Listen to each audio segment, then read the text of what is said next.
आज पुनः एक बार अर्थ संग्रह की चर्चा करेंगे। आज चर्चा का विषय है विनियोग विधि बोधित अंग और द्वितीय प्रकार में प्रयोग विधि, इसकी चर्चा करेंगे। तत्सहकारी कारण जो 6 हैं, श्रुति, अर्थ, पाठ, स्थान, मुख्य, प्रवृत्ति, इन 6 सहकारी कारणों में श्रुति पर्यंत चर्चा करेंगे।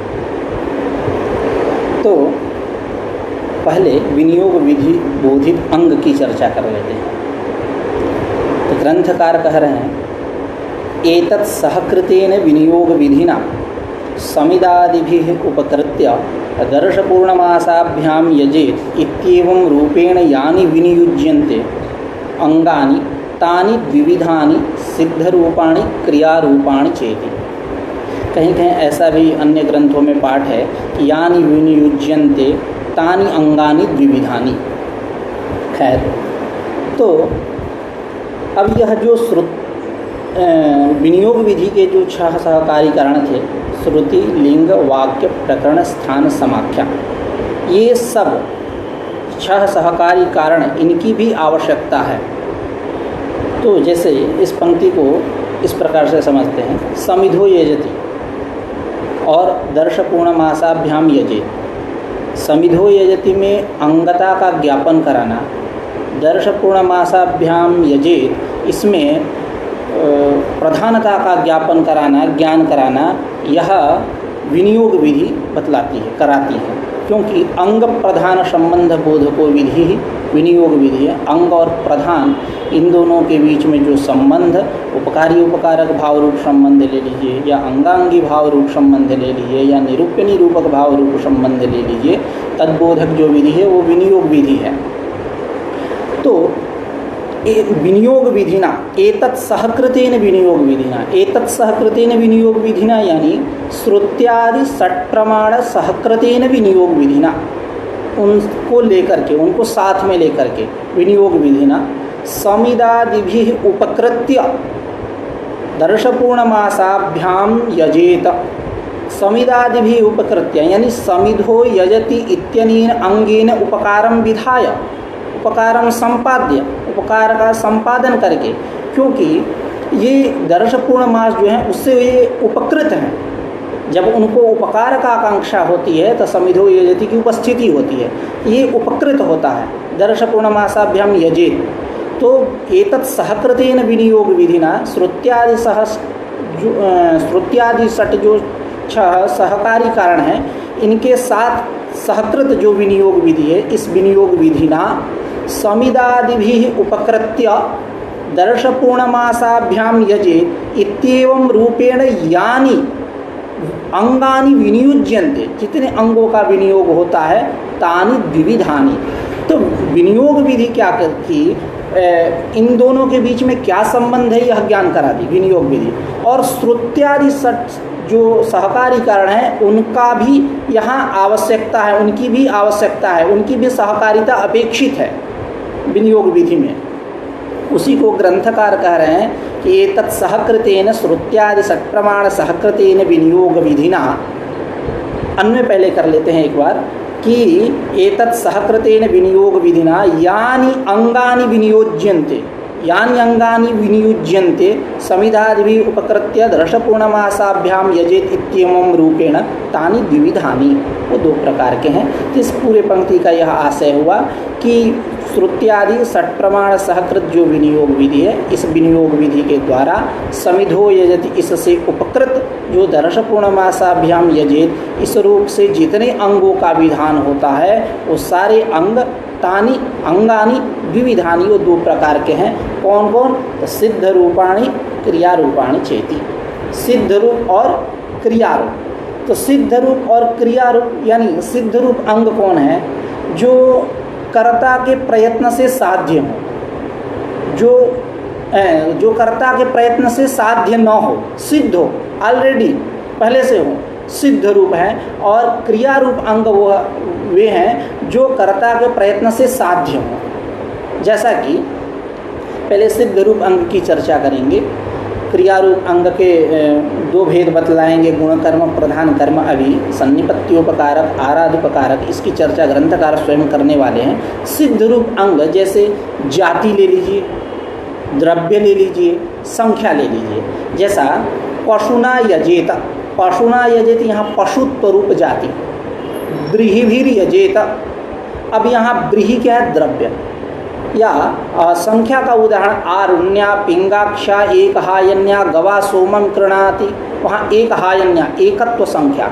या अन्य भी इसके उदाहरण हो सकते हैं, जैसे वसंते ब्राह्मणो अग्नि आदधीत, तो वहाँ ब्राह्मणत्व जाती है। और द्रव्य का ब्रीहिभिर यजेत, ब्रीहि को ले लीजिए। और आग्नेयोष्टा कपाला, आग्नेयोष्टा कपाला यहाँ अष्टत्व संख्या है। तो ये क्या है? सिद्ध रूप अंग है। सिद्ध रूप अंग है यानी कर्ता के प्रयत्न से साध्य नहीं है, कर्ता इनको ला नहीं सकता, जाति को, द्रव्य को और संख्या को, ये कर्ता के प्रयत्न से आयास साध्य नहीं है, इसलिए इनको हम बोलते हैं सिद्ध रूप। उसी को ग्रंथकार कहते हैं, कह रहे हैं कि तानि द्विविधानि यानि अंगानि विनियुज्यन्ते, तानि द्विविधानि, ये दो प्रकार के हैं, सिद्ध रूप और क्रिया रूप। सिद्ध रूपाणि जाति द्रव्य संख्यादीनि, सिद्ध रूप अंग कौन है? तो जाति, द्रव्य और संख्या। तानि च दृष्टार्थान्येव, तानि यानी सिद्ध रूपाणि अंगानि यानी जाति द्रव्य संख्यादीनि दृष्टार्थान्येव, दृष्टः अर्थः प्रयोजनम येषां तानि दृष्टार्थानि। तो ये जो जाति द्रव्य संख्या करके जो सिद्ध रूप अंग हैं, ये प्रत्यक्ष प्रयोजन वाले हैं। प्रत्यक्ष प्रयोजन वाले हैं क्या? तो ये याग के उपकारक हैं, साक्षात प्रत्यक्ष ये याग के उपकारक हैं। इनके बिना याग की सिद्धि नहीं हो सकती, यही इनका प्रत्यक्ष प्रयोजन है। इसलिए ग्रंथकार कह रहे हैं ये तानि च दृष्टार्थान्येव, ये जो है दृष्ट प्रयोजन वाले हैं, प्रत्यक्ष प्रयोजन वाले हैं। कौन? सिद्ध रूप अंग यानी जाति द्रव्य और संख्या। क्रियारूपाणि च द्विविधानि, क्रियारूप जो अंग हैं अर्थात जो कर्ता के प्रयत्न से साध्य हैं, ऐसे जो क्रिया रूप जो अंग है वो दो प्रकार के हैं, गुण कर्म और प्रधान कर्म। उसी को ग्रंथकार कह रहे हैं क्रिया रूपाणि च द्विविधानि गुणकर्माणि प्रधान कर्माणि चेति। एतान्येव सन्निपत्योपकारकाणि आराधोपकारकाणि चेत्युच्यन्ते। अन्वय ऐसा कर लीजिए, एतानि गुणकर्माणि सन्निपत्योपकारकाणि उच्यन्ते, एतानि आराधोपकारकाणि आराधोपकारकाणि उच्यन्ते, एतानि प्रधान कर्माणि आराधोपकारकाणि उच्यन्ते। मतलब यह जो गुण कर्म है और प्रधान कर्म है, यह सन्निपत्योपकारक और आराधोपकारक नाम से जाने जाते हैं। सन्निपत्योपकारक क्या है? अभी ग्रंथकार स्वयं कह रहे हैं, कर्मांग द्रव्यादि उद्देश्येन विधीयमानं कर्म सन्निपत्योपकारकम। मतलब कर्म यानी याग, उसके जो अंगभूत कौन? द्रव्य। उस द्रव्य को उद्देश्य करके, अभिलक्षित करके विधीयमान जो कर्म, वह कर्म सन्निपत्योपकारक कर्म है। यथा अवघात परोक्षण आदि। इसके विवेचन से पूर्व हम लोग थोड़े सन्निपत्योपकारक शब्द पे विचार करते हैं। सन्निपत्य और उपकारक। सन्निपत्य उपकारक मतलब जहाँ ये जाति द्रव्य संख्या आदि, मतलब ये जाति द्रव्य संख्या आदि ये जो है ये साक्षात याग के स्वरूप, मतलब याग स्वरूप के घटक है। माध्यम से सन्निपत्य मतलब द्रव्य आदि के माध्यम से, न कि साक्षात याग के स्वरूप का घटक होना, साक्षात नहीं। इसलिए सन्निपत्योपकारक को आगे कहेंगे आश्रयी कर्म, आश्रयी कर्म है। और उपकारक का मतलब वही है कि यागजन्य जो अपूर्व उसका उसमें सहायक होना, ये सन्निपत्योपकारक पद का अर्थ हुआ। तो कर्मांग द्रव्यादि उद्देश्येन विधीयमानं कर्म सन्निपत्योपकारकम, यानी कर्म याग, जैसा कि ग्रंथ का टीकाकार अर्थ करते हैं, कर्मणः यागादेः अंगम यद्रव्यम ब्रीहि आदि तदाद्युद्देशेन, याग यानी यहाँ कर्म यानी याग लेना है, उसका जो अंगभूत द्रव्य, उदाहरण से स्पष्ट होगा, ब्रीहिभिर यजेत, ब्रीहिभिर यजेत। तो अब यहाँ कर्म कौन हुआ? याग, दर्श पूर्णमास प्रधान याग ही ले लीजिए। और उसके अंगभूत द्रव्य कौन हुआ? ब्रीहि। उसको उद्देश्य करके विधीयमान कर्म कौन हुआ? अवघात और प्रोक्षण। इसलिए हम इस अवघात और प्रोक्षण को सन्निपत्योपकारक कहेंगे। उसी को कह रहे हैं कि कर्मांग द्रव्यादि उद्देश्येन विधीयमानम कर्म सन्निपत्योपकारकम यथा अवघात प्रोक्षणादि। ये तच्च त्रिविधम, इसके 3 भेद होते हैं। कौन कौन? दृष्टार्थम, अदृष्टार्थम, दृष्टादृष्टार्थं चेति।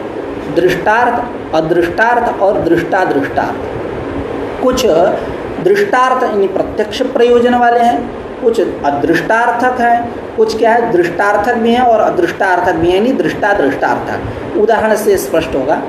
तत्र दृष्टार्थम अवघातादि, तत्र मतलब तेषु मध्ये, दृष्टार्थ अदृष्टार्थ दृष्टादृष्टार्थेषु मध्ये। जो दृष्टार्थ है सन्निपत्योपकारक, मतलब प्रत्यक्ष प्रयोजन वाला, वो क्या है? अवघात आदि। अवघात आदि, आदि से ले लीजिएगा पेषण, वो मतलब पिषना, वो भी। तो अवघात आदि ये क्या है? दृष्टार्थक है, प्रत्यक्ष प्रयोजन है, प्रत्यक्ष प्रयोजन वाले हैं। क्या प्रत्यक्ष प्रयोजन है? कि तुस विमोह, ब्रीहि को लेंगे जब उसका वो मतलब वैतुषीकरण करेंगे, वैतुषीकरण यानी तुस विमोह, तो मतलब छिलका हटाएंगे तो टंडुल दिखाई देगा, यही प्रत्यक्ष प्रयोजन है। टंडुल प्राप्ति, तुस विमोह करना, यही प्रत्यक्ष प्रयोजन है। तो कुछ कर्म जो है वो दृष्टार्थम यानी दृष्टार्थक होते हैं, दृष्ट प्रयोजन वाले हैं। अदृष्टार्थम और आदि ना आप पेषण इत्यादि ले लीजिएगा। अदृष्टार्थम प्रोक्षण आदि, कुछ कर्म कैसे हैं? अदृष्टार्थक है, जैसे प्रोक्षण आदि, ब्रीहिन प्रोक्षति, तो प्रोक्षण करेगा तो क्या किस लिए? बिना प्रोक्षण के भी काम हो सकता है, तो नहीं। यहाँ प्रोक्षण इसलिए है कि अदृष्ट की उत्पत्ति हो। क्यों? कि इसके पूर्व में चर्चा किए थे कि तेर विना भी तस्य उपपत्ते है न ब्रीहि स्वरूपार्थ मोह। प्रोक्षण जो है ब्रीहि स्वरूप के लिए नहीं, ब्रीहि की उत्पत्ति उसके लिए नहीं है। यह प्रोक्षण क्या है? अपूर्व साधनत्व प्रयुक्त है, अपूर्व साधन, अपूर्व उत्पन्न करेगा। क्योंकि ब्रीहि अप्रोक्ष यागानुष्ठान अपूर्व अनुत्पत्ति है। ब्रीहि का बिना प्रोक्षण किए यागानुष्ठान करेंगे तो अपूर्व की उत्पत्ति नहीं होने वाली है, इसलिए क्या है? अदृष्टार्थक है प्रोक्षणार्थ। अब दृष्टादृष्टार्थम पशु पुरोडाशादि, कुछ कर्म कैसे होते हैं? दृष्टादृष्टार्थक होते हैं। अब यहाँ यथासंख्यम अनुदेशा समानम नहीं लगाना है, यथासंख्य नहीं लगाना है। ऐसा अर्थ नहीं करना है कि दृष्टार्थ का हम पशु के साथ संबंध कर दे और अदृष्टार्थ का पुरोडास के साथ संबंध कर दे, ऐसा नहीं। अभी तो दृष्टार्थ पूरे का पशु पुरोडास के साथ संबंध है। 2 अंश की वहाँ चर्चा करेंगे, एक चर्चा द्रव्य त्यागांश और दूसरा देवतोद्देश्यांश। तो दृष्टार्थ का संबंध पूरे पशु पुरोडास, इससे लेना है। यथासंख्य नहीं करना है, अलग अलग करके दृष्ट का हम पशु के साथ संबंध कर दे और अदृष्ट का हम पुरोडास के साथ संबंध कर दे, तो ऐसा नहीं। तो वही कह रहे हैं दृष्टादृष्टार्थम पशु पुरोडाशादि। यहाँ आदि से ले लीजिए सोमयाग। अब यहाँ जो पशु पद है, यह पशु पद तत्साध्य होम इसका वाचक है। पुरोडास जो है यह भी तत्साध्य होम का वाचक है। पशु पुरोडास यानी पशु होम, पुरोडास होम, ऐसा अर्थ लेना है। यह क्या है? दृष्टार्थक भी है और अदृष्टार्थक भी है। अब दृष्टार्थक भी हैं कौन? दोनों, पशु पुरोडास आदि यह दृष्टार्थक भी हैं और अदृष्टार्थक भी हैं। कैसे? तो 2 अंश है, एक द्रव्य त्यागांश है और दूसरा क्या है? देवतोद्देश्यांश है। कि जब किसी देवता को उद्देश्य करके हम द्रव्य इत्यादि, हवि इत्यादि को उनको अर्पण करते हैं, तो द्रव्य त्यागांश तो अदृष्ट की उत्पत्ति होती है। तो द्रव्य त्यागांश से न अदृष्टम ऐसा पशु पुरोडास आदि, ये अदृष्ट प्रयोजन वाले हैं, प्रत्यक्ष प्रयोजन नहीं, परोक्ष प्रयोजन वाले हैं। अक्षण अपरम परोक्षम। जब हम देवतोद्देश्यांशेन यानी किसी देवता को उद्देश्य करके हम जो मंत्र पढ़ेंगे, देवता का स्मरण करेंगे, तो वो क्या प्रत्यक्ष प्रयोजन है। दृष्टम करोति संपादयति, तो वही कह रहे हैं कि तद्धि पद के द्वारा वही दृष्टार्थम जो पशु पुरोडासादि कहे थे उसी को स्पष्ट कर रहे हैं ग्रंथकार। तद्धि द्रव्यत्यागांशेनैव अदृष्टम देवतोद्देश्यांशेन च देवता स्मरणम दृष्टम करोति।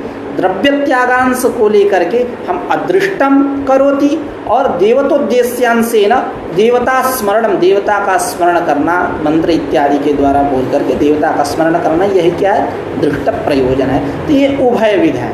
पशु पुरोडास आदि कैसे हैं, पशु होम पुरोडास होम ये कैसे दृष्टार्थक भी है और अदृष्टार्थक भी है। हम जब द्रव्य त्यागांश से इनकी चर्चा करेंगे तब यह अदृष्टार्थक होंगे, और जब हम देवतोद्देश्यांश से न देवता स्मरण करेंगे तब यह दृष्टार्थक होंगे। इदमेव च आश्रयी कर्म इत्युच्यते, इसी को कहते हैं आश्रयी कर्म। जबकि यह पंक्ति आगे कहेंगे, लेकिन कुछ किताबें ऐसी हैं जहाँ आश्रयी कर्म इदमेव च आश्रयी कर्म यही उसका पाठ हो गया है। तो यह जो सन्निपत्योपकारक अंग है, यह इसको बोलते हैं आश्रयी कर्म, क्योंकि यह आश्रय ले रहा है, साक्षात याग का उपकारक नहीं हो रहा है। साक्षात याग का यागजन्य जो अपूर्व, उसमें इसका संबंध नहीं है, विनियोग नहीं है। कैसे विनियोग है, जाति द्रव्य संख्या द्वारा, इसलिए इसको हम बोलेंगे आश्रयी कर्म। आश्रय लग्गी से पानी पीना, आश्रय ले रहा है, जाति द्रव्य और संख्या तद द्वारा वो यागजन्य जो अपूर्व, उसमें यह इसका विनियोग है। तो इसलिए इसको बोलेंगे इदमेव यानी सन्निपत्योपकारकम, सन्निपत्योपकारक यह जो है आश्रयी कर्म इत्युच्यते, इसको हम आश्रयी कर्म कहते हैं। अब आराधुपकारक कर्म, ये गुण कर्म कहे थे, क्रिया रूपाणि विविधानि गुण कर्माणि प्रधान कर्माणि, ऐसा। तो प्रधान कर्म यानी आराधुपकारक, आराधुपकारक की चर्चा करेंगे, उसके पहले शब्द की चर्चा कर लें। जैसा कि सन्निपत्योपकारक के विषय में हम लोगों ने चर्चा किया कि द्रव्यादि के माध्यम से न कि साक्षात याग के स्वरूप का घटक होना, और उपकारक यानी मतलब यागजन्य जो अपूर्व है उसका सहायक होना। यहाँ आराधुपकारक में क्या, आराध का मतलब है साक्षात, साक्षात उपकारक यागजन्य जो अपूर्व, उसमें साक्षात कोई यहाँ जाति द्रव्य संख्या इत्यादि को लेकर के नहीं, लग्गी से यहाँ पानी नहीं पीना है, साक्षात उपकारक, इसको बोलते हैं आराधुपकारक। अब उसका स्वरूप क्या है, तो ग्रंथकार कह रहे हैं कि द्रव्यादि अनुद्देश्य केवलम विधीयमानम कर्म आराधुपकारकम। सन्निपत्योपकारक में क्या कहे थे कि कर्मांग द्रव्यादि उद्देश्येन विधीयमानम कर्म सन्निपत्योपकारकम, ऐसा वहाँ कहे थे। लेकिन ऐसा नहीं है, यहाँ क्या है, द्रव्यादि अनुद्देश्य, बिना उद्देश्य किए, उद्देश्य ही नहीं करना है, द्रव्य इत्यादि की बात ही नहीं करनी है। द्रव्यादि अनुद्देश्य केवलम विधीयमानम कर्म आराधुपकारकम, यानी द्रव्यादि का आदि से जाति संख्या इत्यादि ले लीजिए, द्रव्यादि अनुद्देश्य, द्रव्यादि का उद्देश्य ना करके केवल विधीयमान जो कर्म है उस कर्म को हम बोलेंगे आराधुपकारक। जैसे प्रयाज आदि, किसी द्रव्यादि की यहाँ उद्देश्यता नहीं रहती है। आराधुपकारकम च परमा पूर्वोत्पत्तौ उपयुज्यते। आराधुपकारक यह जो अंग है, यह आराधुपकारक जो है परमा पूर्वोत्पत्तौ, परम जो अपूर्व, फलापूर्व, चरम अपूर्व, परम अपूर्व माने चरमापूर्व भी बोल सकते हैं, फलापूर्व, जो परम फल, परम अपूर्व, उसकी उत्पत्ति में इसका उपयोग है। आराधुपकारकम च परमापूर्वोत्पत्तौ उपयुज्यते, इसका उपयोग है। सन्निपत्योपकारकंतु, अब आपको यहाँ मिलेगा आश्रयी, आश्रयी कर्म इत्युच्यते अन्यत्र किताबों में। तो सन्निपत्योपकारक ही आश्रयी कर्म है, जैसा कि अभी चर्चा हुई। सन्निपत्योपकारकंतु द्रव्य देवता संस्कार द्वारा याग स्वरूपे भी उपयुज्यते, उपयुज्यते सन्निपत्योपकारकम। अब यहाँ अपि पद है, याग स्वरूपे भी उपयुज्यते, इसी से निकल रहा है कि सन्निपत्योपकारक जो है आश्रयी कर्म है, क्योंकि द्रव्य देवता संस्कार द्वारा, द्रव्य देवता प्रोक्षण संस्कार है, तो द्रव्य देवता संस्कार द्वारा यह याग स्वरूप में उसका जो अपूर्त जन्य जो अपूर्व में इसका उपयोग है, विनियोग है, तो इस प्रकार यह इसकी आश्रयी कर्मता सिद्ध होती है सन्निपत्योपकारक की। तो वही कह रहे हैं कि सन्निपत्योपकारकंतु द्रव्य देवता संस्कार द्वारा याग स्वरूपे उपयुज्यते, इसका याग स्वरूप में उपयोग है, इसलिए इदमेव च आश्रयी कर्म इत्युच्यते। इस सन्निपत्योपकारक अंग को हम आश्रयी कर्म कहते हैं। तदेवं निरूपितः संक्षेपतो विनियोग विधि, इस प्रकार ग्रंथकारेण संक्षेपतः विनियोग विधि निरूपित, ग्रंथकार के द्वारा संक्षिप्त रूप से विनियोग विधि का निरूपण किया गया। अब पुनः हम लोग चर्चा करेंगे प्रयोग विधि पे। प्रयोग विधि, तो इस चर्चा को आरंभ करने से पूर्व कुछ बातें हैं, उसको सुनते हैं, उस पर विचार करते हैं। जैसा कि हम लोगों ने द्वितीय प्रकार में विधिश्च चतुर्विधा, उत्पत्ति विधि, विनियोग विधि, अधिकार विधि, प्रयोग विधि, ऐसा पढ़ के आए हम लोग, पाठ ऐसा मिला हम लोगों को। तो यानी यह प्रयोग विधि जो है वो चौथे नंबर पे है, और निरूपण की दृष्टि से ये तीसरे नंबर पे आ गई। अभी हम लोग उत्पत्ति विधि, विनियोग विधि, उसके 6 सहकारी कारण पर्यंत चर्चा की है। प्रयोग विधि जो चौथे नंबर पे है, इसको आप ला दिए तीसरे नंबर पे। यदि आपको प्रयोग विधि की व्याख्या तीसरे नंबर पे ही करनी थी तो रख देते वहीं तीसरे नंबर पे, कोई विप्रतिपत्ति नहीं होती। चौथे नंबर पे रख करके या तीसरे नंबर पे इसकी व्याख्या कर रहे हैं तो कुछ तो बात है। वो क्या बात है तो समझते हैं। पहली बात, 2-3 समाधान, कल्पना भी करेंगे समाधान की, उत्तर की। तो पहली बात कि यह जो विनियोग विधि है, अंग प्रधान संबंध बोधको विधि विनियोग विधि, जिसकी चर्चा हम लोग अभी किए, जिसको पढ़ के आए, यह विनियोग विधि क्या करेगा? अंग प्रधान तत्संबंध का ज्ञान करा देगी। अब तत्काल प्रयोग में सुकरता आ जाए, इसलिए विनियोग विधि का निरूपण यहाँ किया जा रहा है। एक समाधान, तत्काल अंग प्रधान उसके संबंध इत्यादि के विषय में हम लोग विनियोग विधि से जाने, तब तत्काल उनके प्रयोग में अनुष्ठान में सुकरता आ जाए, सौकर्य हो जाए, इसलिए यहाँ प्रयोग विधि का निरूपण किया। एक उत्तर। दूसरा समाधान कि यह जो प्रयोग विधि यहाँ रखा, उसमें एक उद्देश्य स्थलीय विधि क्रम होता है, एक लक्षण परीक्षा स्थलीय विधि क्रम होता है। उद्देश्य स्थलीय विधि क्रम, लक्षण परीक्षा स्थलीय विधि क्रम। उद्देश्य स्थलीय, उद्देश्य के विषय में तो जानते ही हैं, नाम मात्रेण वस्तु संकीर्तनम, जैसा कि हम लोगों ने चर्चा किया था शुरू में। जैसे द्रव्य गुण इत्यादि कितने पदार्थ है? तो 7 पदार्थ है। कौन को? द्रव्य गुण कर्म सामान्य विशेष समवाय भाव सप्त पदार्थ। यही क्या उद्देश्य? केवल उनके स्वरूप की चर्चा करना, गिना देना, नाम मात्र से काम चला लेना। नाम मात्रेण वस्तु संकीर्तनम उद्देश्य। तो ये उद्देश्य स्थलीय विधि क्रम में क्या पाठ है? उत्पत्ति विधि, विनियोग विधि, अधिकार विधि और प्रयोग विधि, यानी तीसरे नंबर पे अधिकार, चौथे नंबर पे प्रयोग। ये उद्देश्य स्थलीय विधि क्रम हुआ। एक लक्षण परीक्षा स्थलीय विधि क्रम होता है। लक्षण परीक्षा स्थलीय विधि क्रम क्या है? उत्पत्ति विधि, विनियोग विधि, प्रयोग विधि और अधिकार विधि।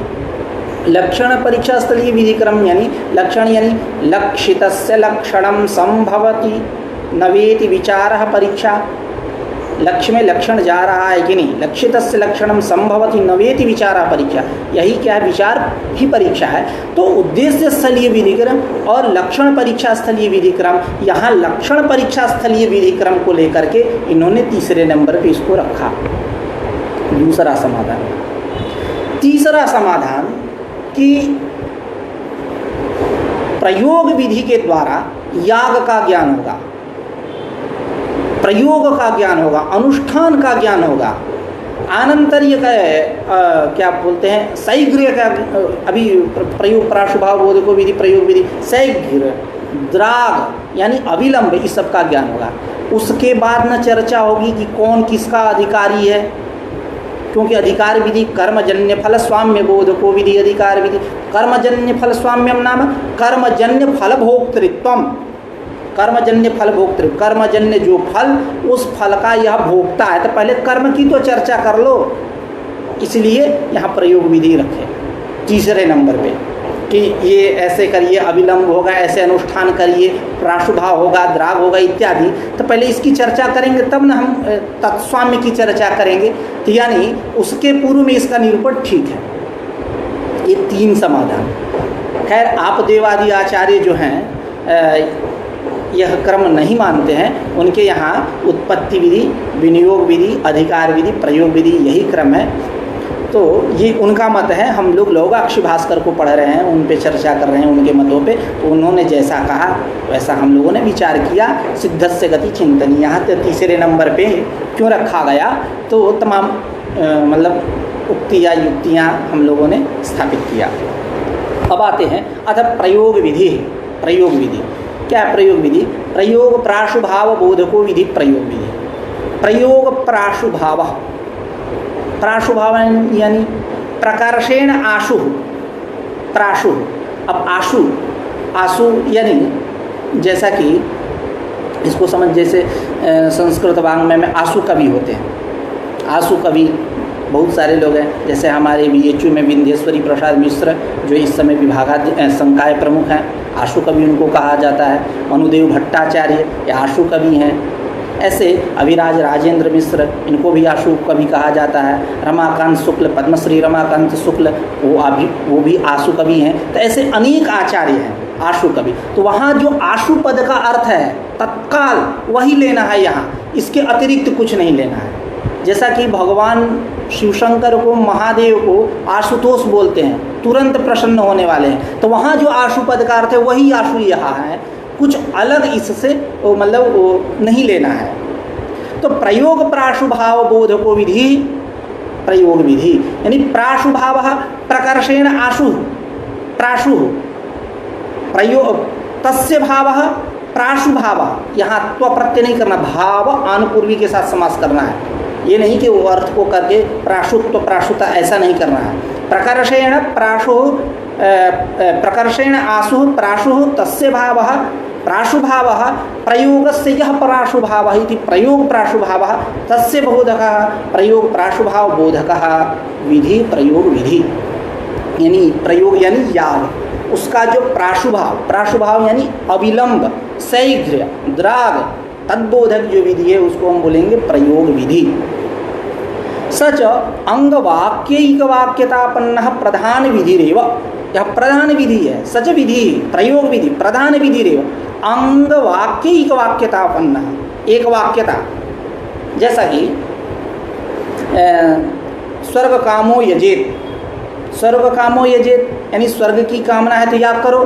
तो स्वर्ग काम पद अपने अर्थ को बतला करके उपरत हो गया।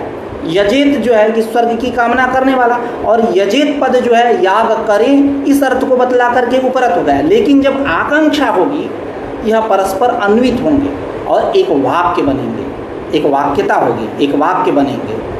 और दूसरी बात, जैसे दूसरा उदाहरण ले लीजिए, दर्श पूर्णमासाभ्याम यजेत समिधो यजति। यह दर्श पूर्णमासाभ्याम यजेत अपने अर्थ को बतला कर चला गया, समिधो यजति अपने अर्थ को बतला कर चला गया। लेकिन यहाँ जब उपकार की आकांक्षा होगी, उपकार का आकांक्षा होगी तो यह दोनों परस्पर मिलेंगे, परस्पर मिलेंगे तो इनकी एक वाक्यता होगी। इसी प्रकार कोई भी पद है, पद समूह वाक्य होता है, तो आकांक्षा होने पर ही पदों के समूह को हम क्या बोलते हैं? वाक्य बोलेंगे। और उसी प्रकार कुछ महावाक्य होते हैं, कुछ वाक्य और कुछ अन्यत्र दूसरे वाक्य, इन वाक्यों का आकांक्षा होने के कारण परस्पर अन्वय होना, यह क्या है? महावाक्य। जैसा कि कुमारिल भट्ट ने जैसा महावाक्यार्थ विचार होता है, तो महावाक्यार्थ विचार होता है तो तमाम वाक्यों पे विचार होता है, उनकी एक वाक्यता करके विचार करनी होती है। तो अब यह जैसा कि कुमारिल भट्ट ने कहा, अर्थबोधे समाप्तानाम अंगांगित्वाद्यपेक्षया वाक्यानाम एक वाक्यत्वं पुनः संहत्य जायते, पुनः संहत्य जायते। अर्थबोधे समाप्तानाम वाक्यानाम यानी उपरतानाम वाक्यानाम, अर्थबोध करा करके समाप्त उपरत जो वाक्य है इनकी जब अंगांगित्वाद्यपेक्षा या अंगांगी की अपेक्षा होगी तो यह पुनः संहत्य एक वाक्यत्वम जायते, पुनः यह मिलकर के एक वाक्यता को उत्पन्न करते हैं। तो इस प्रकार अर्थबोधे समाप्तानाम अंगांगित्वाद्यपेक्षया वाक्यानाम एक वाक्यत्वम पुनः संहत्य जायते। उसी प्रकार यहाँ समिधो यति ईडो यति इत्यादि का दर्शपूर्णमासाभ्याम यजेत, इसके साथ एक वाक्यता करना, वही ग्रंथकार कह रहे हैं। तो एक वाक्यतापन्नः प्रधान विधिरेव सच विधि प्रयोग विधि, या प्रयोग विधि प्रधान विधि ही है।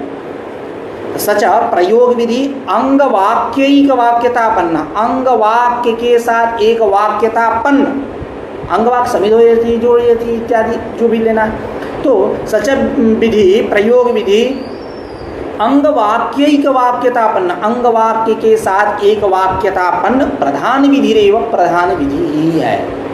सही सांगम प्रधानम अनुष्ठापयन विलंबे प्रमाणाभावात् अविलंब अपर पर्यायम प्रयोग प्राशुभावम विधत्ते। सही प्रयोग विधि, यह जो प्रयोग विधि है, सांगम प्रधानम अनुष्ठापयन, अंग के सहित प्रधान का अनुष्ठान कराते हुए विलंबे प्रमाणाभावात्, विलंब में कोई प्रमाण नहीं है, विलंबे प्रमाणाभावात् अविलंब अपर पर्यायम, वही द्राग अविलंब शीघ्र, अविलंब अपर पर्यायम क्या है? तो प्रयोग प्राशुभावम विधत्ते, सही विधत्ते विधि प्रयोग विधि, यह प्रयोग विधि विधान करती है कि प्रधान का अनुष्ठान कराते हुए विलंब में कोई प्रमाण नहीं है, अविलंब अपर पर्याय प्रयोग प्राशुभाव का विधान करती है।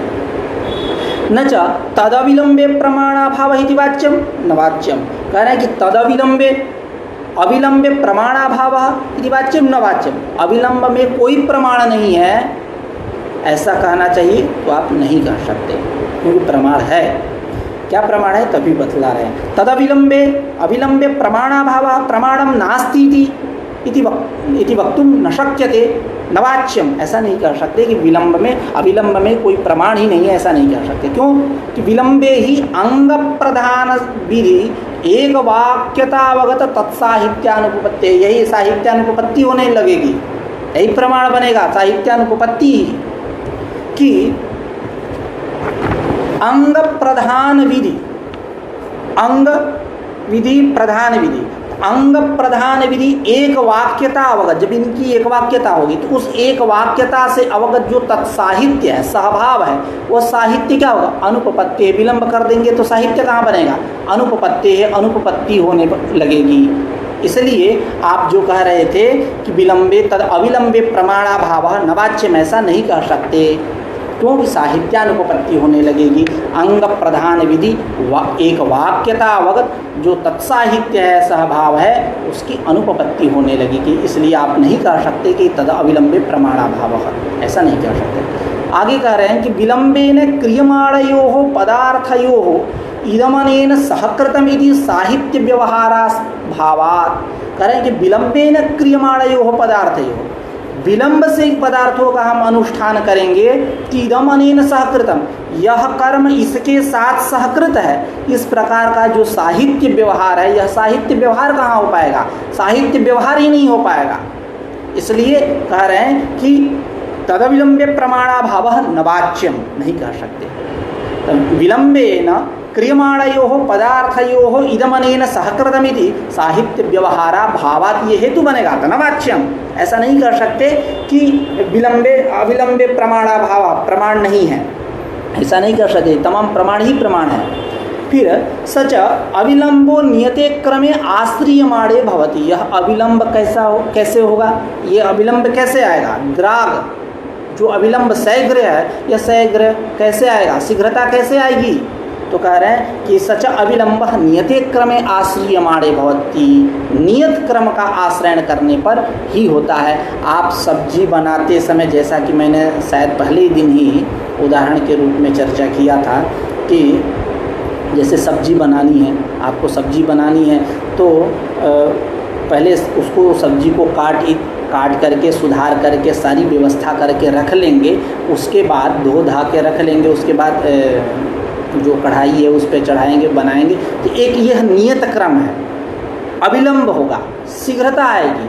क्रिया का निष्पादन भी ढंग से होगा। और यदि इधर उधर करेंगे तो वही हो जाएगा भड़ाना। भड़ाना मतलब होता है, जैसा कि एक उदाहरण दे दूँ, जैसे गेहूं का खेत है तो एक नियत क्रम से उसको काटते जाते हैं, किसी कोने को पकड़ लेते हैं और काटते जाते हैं। मतलब यदि इस नियत क्रम को न किया जाए तो कूद के यहाँ थोड़ा सा काटा, एक बिस्सा वहाँ, एक बिस्सा यहाँ, एक, इसको बोलते हैं भड़ाना। खेत भड़ा गया, मतलब एक कोई नियत क्रम ही नहीं है। जैसे किसी का सर भड़ा जाता है, टुनकी फूट जाता है, सर के बाल निकलने लगते हैं, यहाँ निकल गए, यहाँ निकल गए, यहाँ निकल गए, यहाँ निकल गए, ऐसे इसको बोलते हैं बढ़ाना। कि एक नियत क्रम का आश्रय करना होगा, नियत क्रम, तभी जा करके अविलंब होगा। नहीं तो न अविलंब होगा, नियत क्रम का आश्रय नहीं करेंगे तो न अविलंब होगा और न क्रिया की सम्यक निष्पत्ति हो पाएगी। ठीक है, तो वही कह रहे हैं कि सच अविलंब, यह जो अविलंब है नियते क्रमे आश्रियमाणे भवति, नियत क्रम का आश्रय करने पर ही होता है यह अविलंब।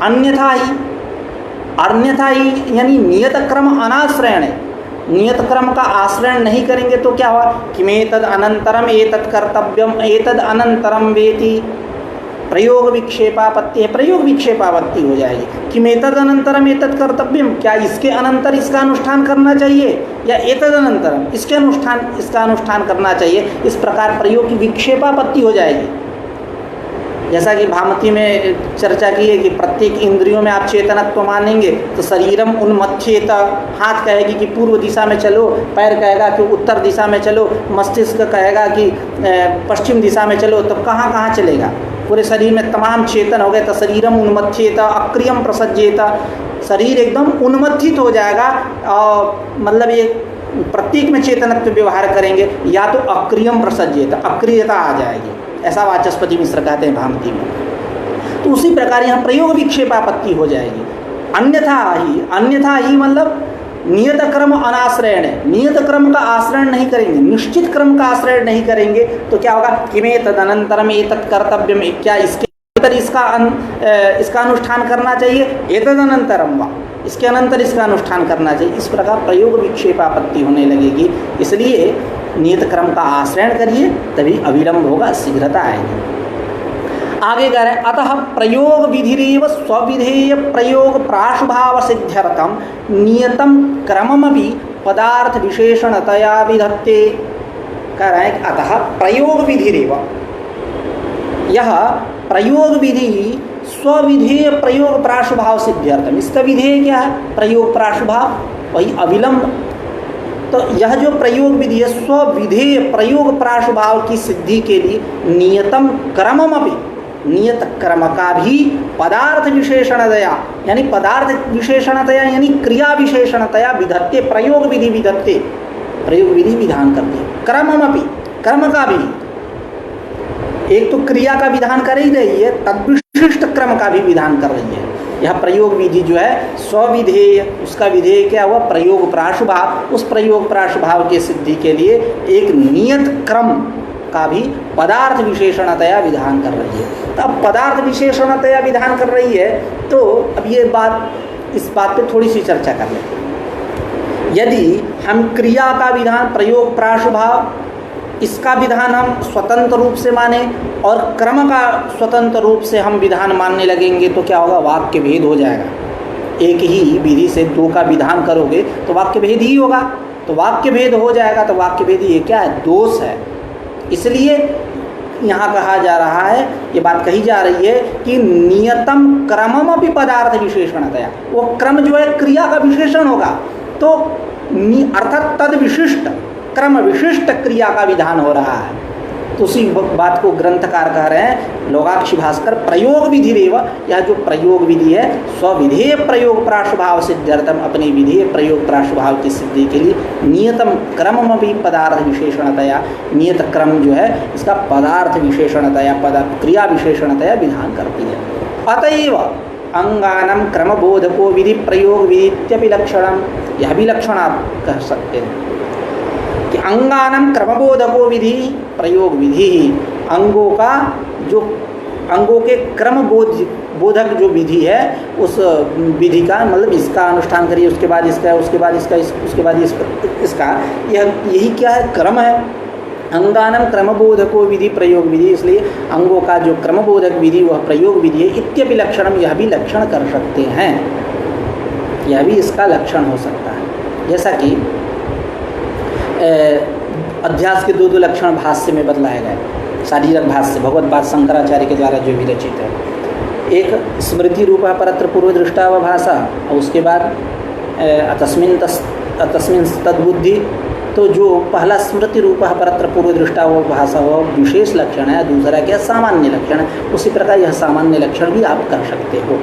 जैसा कि अभी हम लोग श्रुति के ऊपर चर्चा करेंगे, तो एक जो विनियोग विधि वाली श्रुति है निरपेक्षोरवह श्रुति, तो निरपेक्षोरवह श्रुति यह भी लक्षण हुआ उसका। और यहाँ भी क्रमो नाम वितति विशेषः ऐसा करके कहेंगे, और वा पर्य रूपो वा, श्रुति क्रम की चर्चा करेंगे।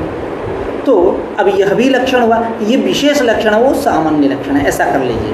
तो अतएव अंगानम क्रमबोधको विधि विनियोग विधि, अंगों का क्रमबोधक जो विधि है वो विनियोग विधि है। इत्यपि लक्षण में अभी आप लक्षण कर सकते हैं। अब चर्चा करते हैं श्रुति क्रम निरूपण पे, श्रुति क्रम पे चर्चा करते हैं। तो तत्र प्रयोग विधौ, विषयीभूते प्रयोग विधौ क्रमो नाम, क्रम क्या है, अभी बोल के आए क्रम की चर्चा की, तब स्वाभाविक सी बात होगी क्रम क्या है।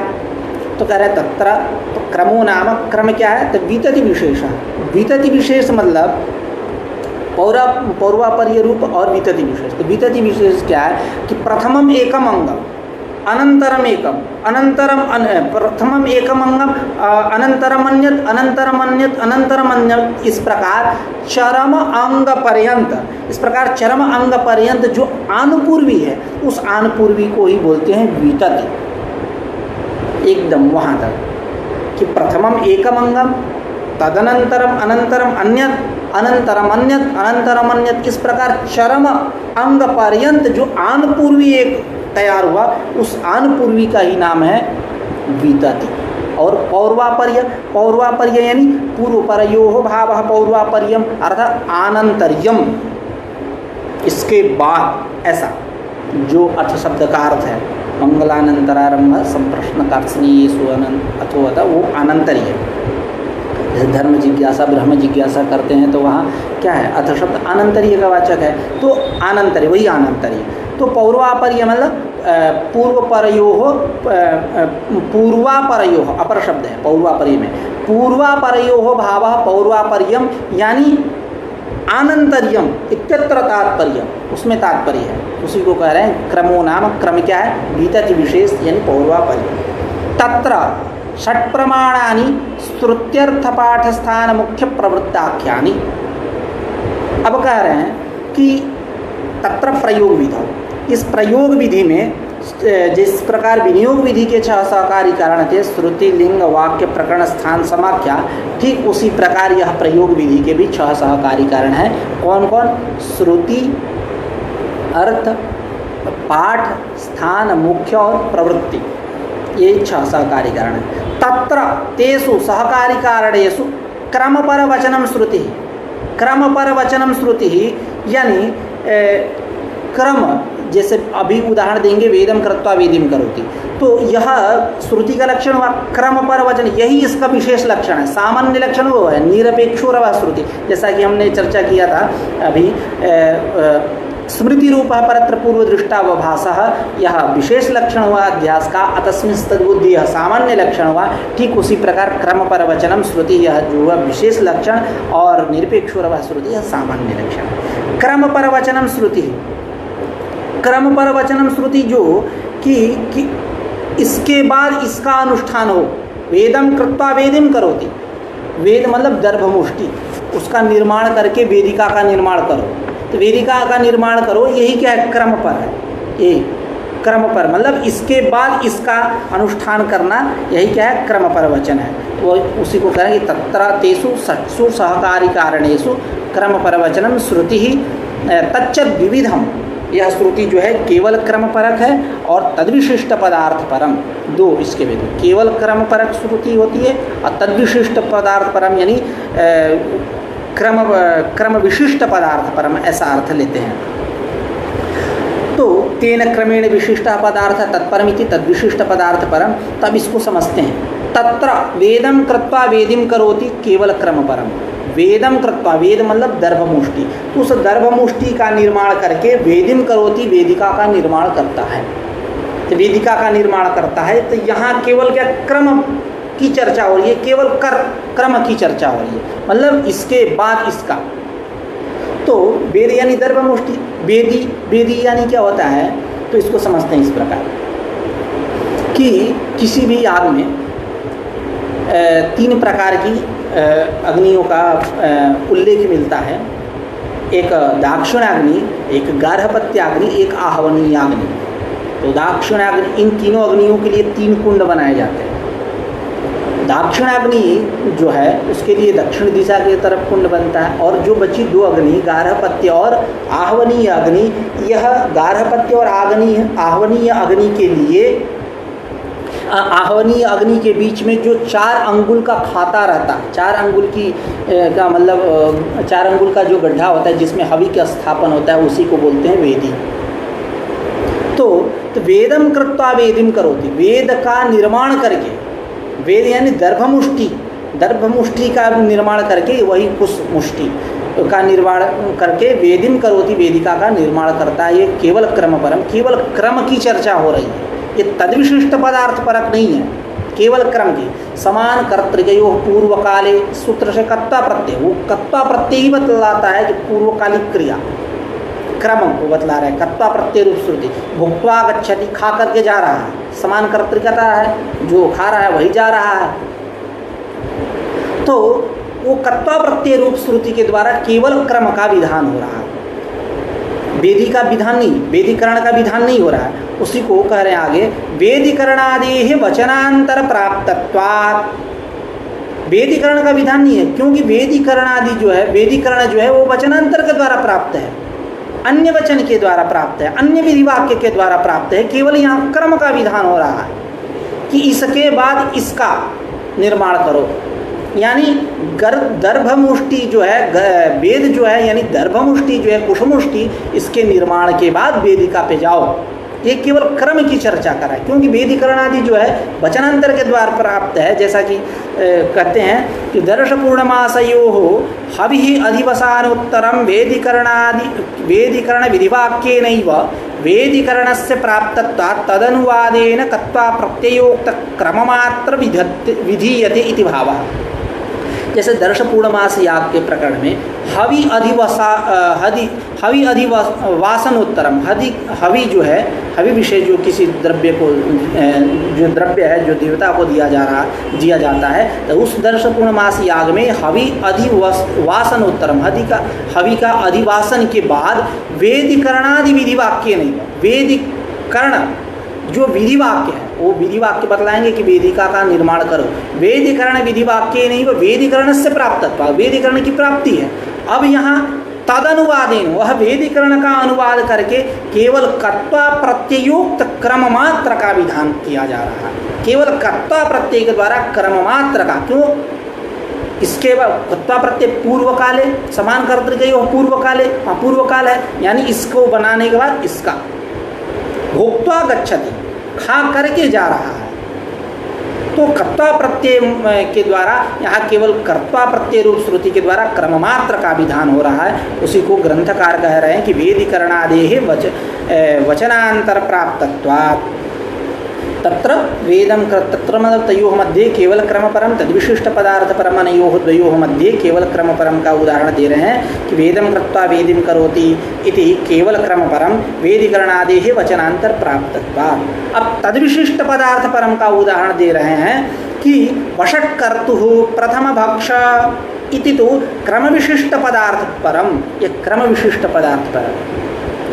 अब इसको समझते हैं। वषट्कर्ता प्रथम भक्षण करे, तो वषट्कर्ता प्रथम भक्षण करे, यहाँ क्रम विशिष्ट पदार्थ का विधान हो रहा है। ये नहीं कि केवल क्रम का, ये नहीं कि भक्षण क्रिया का केवल विधान हो रहा है, ऐसा नहीं है, तद विशिष्ट का विधान हो रहा है, यानी क्रम विशिष्ट भक्षण का। यदि ऐसा करने लगे, अलग अलग से विधान करने लगे, तो एक प्रशरता भंग भई ना, एक प्रशरता हो जाएगी, एक प्रशरता यानी वाक्य भेद हो जाएगा। आप एक ही विधि वाक्य से दो का विधान कैसे करोगे? भक्षण का भी विधान कर लो, भक्षण रूप क्रिया का, और क्रम का भी विधान कर लो, तो अजीब बात है, वाक्य भेद हो जाएगी। तो ये वाक्य भेद भय हो जाएगा, तो वाक्य भेद भय यानी वाक्य भेद भय एक दोष है। इसीलिए एक प्रशर, अभी ग्रंथकार कह रहे हैं, एक प्रशरता भंग भयेन भक्षानुवादेन क्रम मात्र से विधातुम अशक्यत्वात्, केवल क्रम मात्र का आप विधान नहीं कर सकते। अब एक प्रशरता भंग भयेन, इसका थोड़ा सा अर्थ कर देते हैं।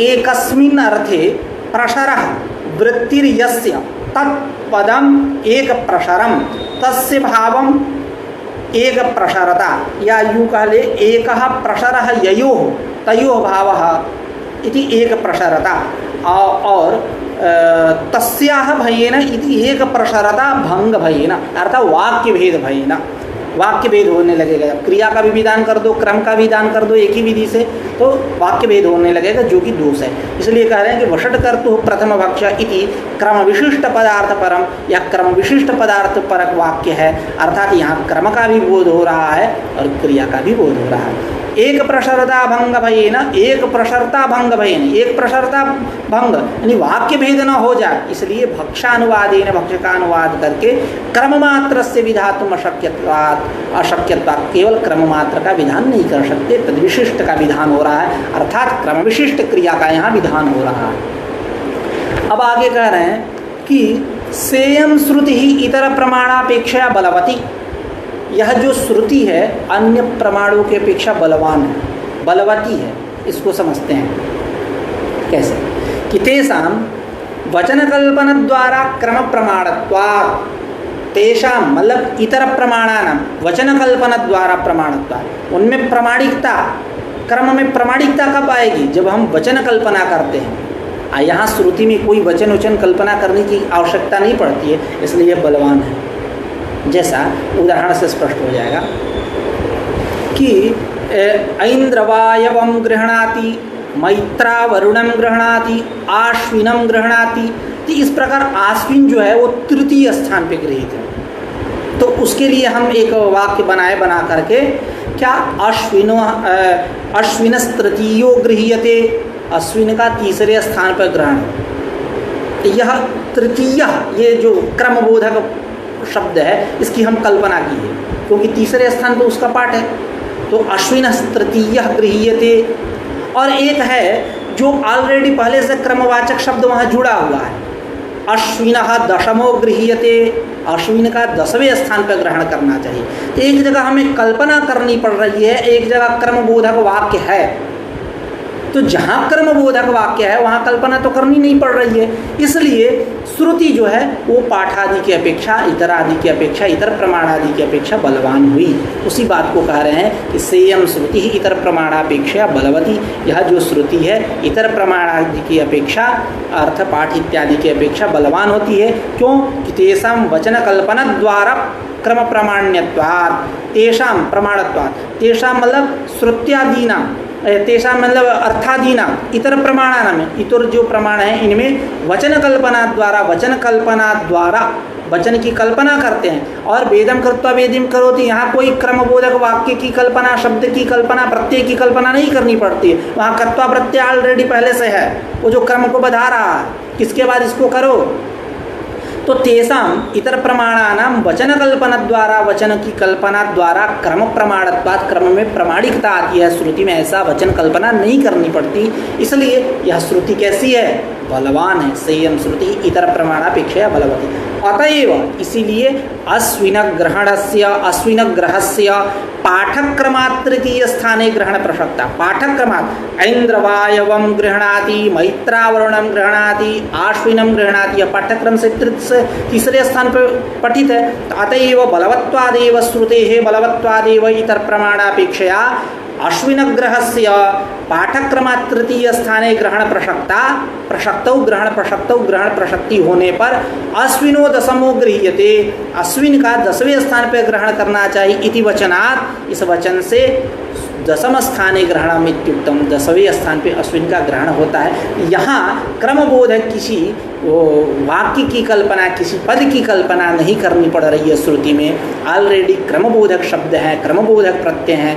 यहाँ अश्विनो दशमः गृह्यते, यहाँ क्रमबोधक दशम है। वेदम कृत्वा वेदिम करोति, वहाँ क्रमबोधक तत्वा है। और इतर आदि में वचन बोधक मतलब उसकी कल्पना करनी पड़ रही है, क्रमबोधक शब्दों की कल्पना करनी पड़ रही है, प्रत्ययों की कल्पना करनी पड़ रही है, इसलिए वो क्या दुर्बल है और श्रुति प्रबल है। उसी को सेयम श्रुति इतर प्रमाणापेक्षया बलवती तेषां वचन कल्पना द्वारा क्रम प्रमाणत्वात् अतएव अश्विन ग्रहस्य पाठक्रमात् तृतीय स्थाने ग्रहण प्रसक्तौ अश्विनो दशमो गृह्यते इति वचनात् दशम स्थाने ग्रहणम् इत्युक्तम्। आज की चर्चा यहीं तक रखते हैं, कल पुनः अर्थक्रम पे चर्चा करेंगे। यत्र प्रयोजन वशेन क्रम निर्णय सोर्थक क्रम, इस पे चर्चा करेंगे, थोड़े सा व्याकरण को लेकर के चर्चा करेंगे। ठीक, आज का पाठ यहीं रखते हैं, फिर कल मिलते हैं नई ऊर्जा के साथ। नमो नमः।